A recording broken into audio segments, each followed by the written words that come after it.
Everyone knows the famous fill-in of Phil Collins' song In the Air Tonight, but have you ever thought of the drum sound? Here's how you can achieve it.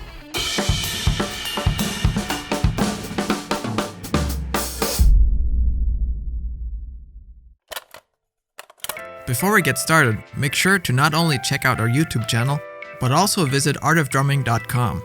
This website offers hundreds of free drum lessons filmed by some of the most in-demand international artists. Simply create your free account now and join our growing community. Talking about iconic drum parts, there's no way to leave out Phil Collins' 1981 worldwide hit, In the Air Tonight. While most of the song is driven by an electronic beat, the magic begins when Collins plays the famous intro fill. This tom figure may well be the most recognizable and famous drum fill ever. It's super simple, but immensely powerful at the same time. No matter if you're a drummer or not, you definitely know this part.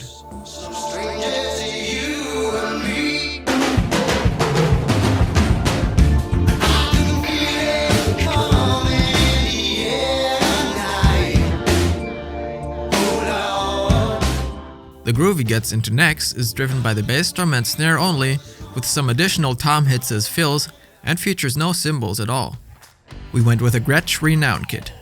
The bass drum we chose has a 20 by 16 inch shell, and we installed a coated Power Stroke 3 drum head as a batter head. The 20 inch kick drum not only features the right attack and tone for the sound, but also gives you more options with placing big toms above the kick drum, compared to a 22 or 24 inch bass drum. The reso head is removed, and to get a slightly shorter tone, we placed some muffling inside the shell touching the batter head. The tuning of the batter head is quite low,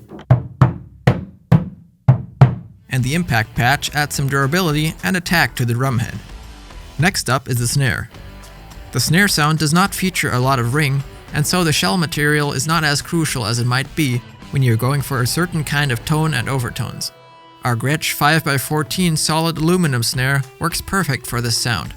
The pre-dampened coated Power Stroke 3 drumhead helps to get a very controlled tone without too much overtone. The tuning of this drum is medium-high. To shorten the drum even more and get the full focus on the punch of this instrument, we also used one of our favorite muffling tools, Mr. Muff's Mini Muff. Now let's get to the most recognizable part of the setup, the toms. Phil Collins is well known for his huge setups with many toms, all being concert toms, so there are no reso heads involved at all. To imitate this using our standard Renown drums, we removed the reso heads of all toms completely. The sizes we went for are 8, 10, 12, 13, 16, and 18 inch shells. For the open tone of the rack toms, we used single ply clear ambassador heads, and for the floor toms, we went with double ply emperors to control the tone a little more. The tuning of the individual drums is higher than you might expect. This is what the toms sound like played one after the other.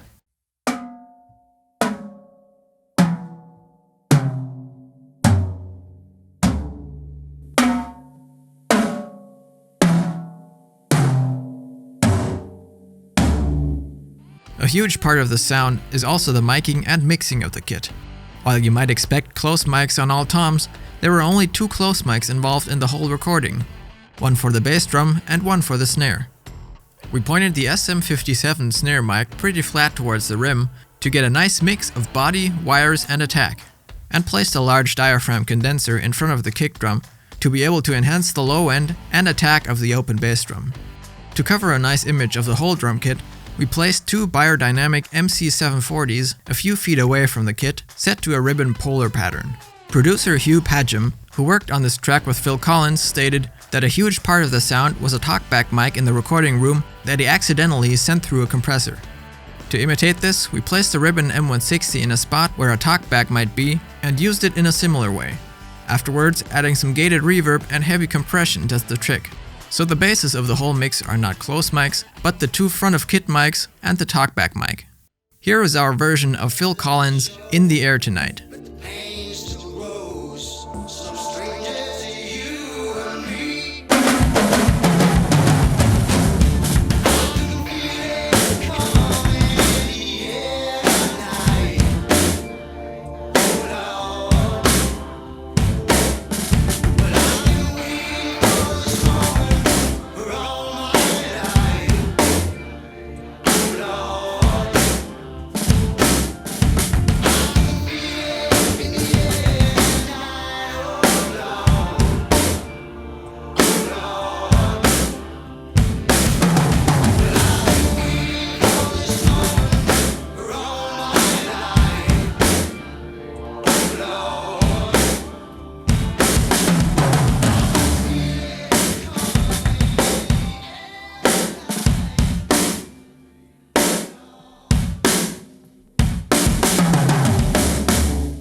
Even though there are only 5 mics involved, no cymbals around, and there's nothing too fancy going on with the tuning and treating the drums, the sound you get is huge.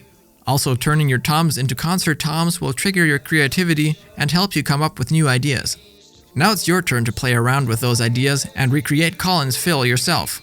There are more videos like this coming up soon, so make sure to subscribe to our channel, ring the bell, and let us know about what sounds we should cover in the future down in the comments.